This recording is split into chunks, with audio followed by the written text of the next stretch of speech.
PT Telkom Indonesia Persero Tbk dengan kode emiten TLKM menggelar rapat umum pemegang saham tahunan yang digelar pada 27 Mei 2025. Salah satu agenda yang dibahas dalam RUPS tahun ini adalah penggunaan laba bersih tahun buku 2024. Selengkapnya simak liputan berikut ini.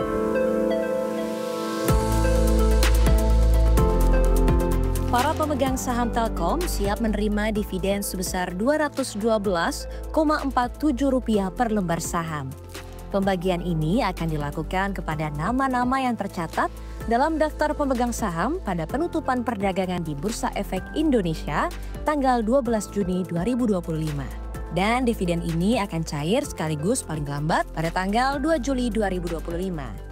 Dalam rapat umum pemegang saham tahunan, pemegang saham juga menyetujui aksi buyback saham dengan nilai hingga Rp3 triliun. Langkah ini dipandang sebagai strategi untuk menjaga stabilitas harga saham, sekaligus meningkatkan nilai bagi para pemegang saham. Wakil Direktur Utama Telkom, Muhammad Awaludin, menegaskan bahwa Telkom akan terus menjadi akselerator dalam pembangunan infrastruktur digital nasional.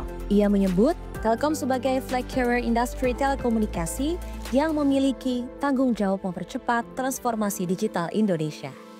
Tentu saja ini adalah satu komitmen direksi semua dan juga Dewan Komisaris atas dukungan pemegang saham nantinya untuk bagaimana Telkom akan menjadi penggerak sinergi dan kolaborasi di dalam ekosistem telco di Indonesia.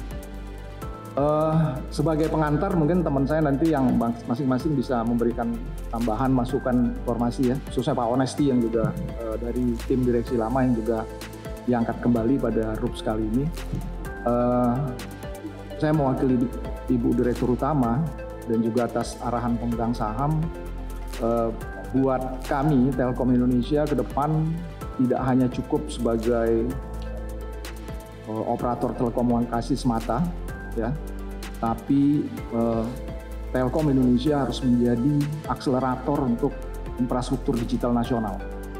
Ini penting karena memang Telkom Indonesia sebagai flag carrier telco provider di Indonesia yang memang menjadi tugas dan mandat yang diberikan kepada kita untuk bagaimana program-program akselerasi ini yang sudah dijalankan oleh direksi sebelumnya akan terus dan tetap ke depannya ditingkatkan, diakselerasi dan juga untuk pengembangan infrastruktur digital nasional.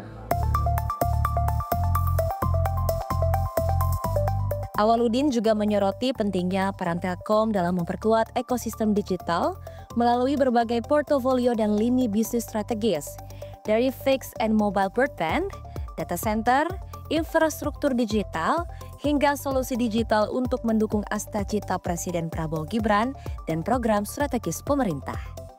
Menurutnya, transformasi Telkom bukan hanya sekedar infrastruktur dan bisnis, namun juga tentang mewujudkan kedaulatan digital Indonesia. Telkom harus berperan sebagai enabler utama dalam menjembatani digitalisasi nasional. Bahwa Telkom ingin terus menjaga momentum pertumbuhan perusahaan ini ya, dan bagaimana kemudian fokus kita ini nanti adalah melakukan sebuah akselerasi untuk kinerja operasional yang berkelanjutan dan seperti yang tadi kami sampaikan bahwa Telkom tidak akan berhenti untuk terus melakukan transformasi digital dan buat Telkom transformasi digital ini akan menjadi satu backbone strategi yang memang akan kita terus akselerasi dan bagian untuk mencapai satu performance bisnis yang ke depan yang baik, yang terus bertumbuh, berkembang dan lebih sustainable. Tahun 2024 menjadi masa yang penuh gejolak bagi industri telekomunikasi global. Tekanan makroekonomi dan ketatnya persaingan menjadi tantangan utamanya. Namun, Telkom berhasil beradaptasi dan mencatatkan kinerja positif. Pendapatan konsolidasi Telkom mencapai Rp150 triliun, tumbuh 0,5% dibandingkan dengan tahun sebelumnya. EBITDA tetap kokoh di angka Rp75 triliun dengan margin stabil di 50%, meskipun sempat terdampak program pensiun dini pada kuartal 2. Laba bersih perusahaan juga tercatat 23,6 triliun rupiah dengan margin laba bersih sebesar 15,8%. Sementara itu, strategi Five Bold Move Telkom terus diimplementasikan sepanjang tahun 2024. Di antaranya melalui Fixed Mobile Convergence dengan integrasi One Billing untuk mempermudah pelanggan. Infraco melalui Telkom Infrastruktur Indonesia yang telah mengantongi lisensi Jartaplok dan Jartap. Data Center Co melalui New Tradisi fokus membangun hyperscale dan edge data center untuk melayani kebutuhan pasar yang kian meningkat. B2B Digital IT Services terus menjalin kemitraan strategis dengan industri teknologi global. Dan Digico menghadirkan solusi digital yang relevan untuk pelanggan B2C maupun B2B. Dengan transformasi Five Bold Moves yang kami lakukan dalam 3 tahun terakhir, ini mungkin kita akan bisa akselerasi lebih cepat lagi karena memang beberapa parameter itu menunjukkan kita on the track dengan hal tersebut. Sehingga kami cukup optimis bahwa inisiatif ini akan menaikkan harga saham ke depan. Terkait masalah evaluasi investasi, tentunya ya sebagai satu perusahaan yang heavy dengan investasi di infrastruktur, tentunya kita harus selalu mengevaluasi apakah rencana investasi kita ini inline dengan yang ada di market. Apalagi dengan semakin pintarnya customer kita, tentunya kita harus memberikan customer experience yang lebih bagus, baik dari sisi quality ya maupun dari produk-produk yang berkelanjutan mereka, sehingga mereka menjadi benar-benar pelanggan kita yang setia. Jadi evaluasi akan kita lakukan secara kontinu karena memang kita melihat masih banyak opportunity yang harus kita lakukan, masih banyak peluang investasi yang akan kita tanamkan nantinya untuk benar-benar mewujudkan Telkom sebagai akselerator dari ekonomi digital Indonesia. Selain itu, SVP Group Sustainability and Corporate Communication Telkom, Ahmad Reza mengumumkan susunan Dewan Komisaris dan Direksi yang baru.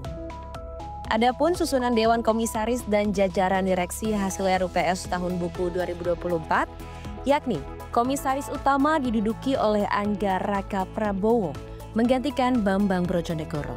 Sementara untuk Komisaris Independen ditempati oleh Yohanes Surya, Rizal Malaranggeng, dan Deswandi Agusman. Lalu Komisaris ditempati oleh Ismail, Osi Dermawan, Rional Silaban, dan Silmi Karim. Sedangkan untuk jajaran direksi, PT Telkom Indonesia Persero Tbk mengangkat Dian Siswarini sebagai Direktur Utama menggantikan Ririk Adriansyah.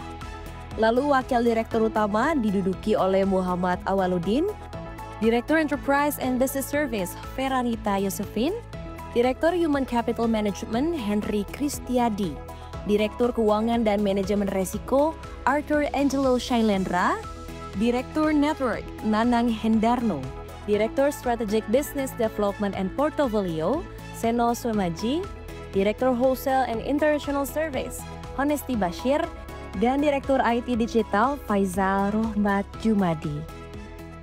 Ya, itu tadi adalah hasil rangkuman dari Rapat Umum Pemegang Saham Tahunan TLKM tahun 2025. Saya Liana Salsabila dan Hari Ariantomo, CNBC Indonesia Beyond Business.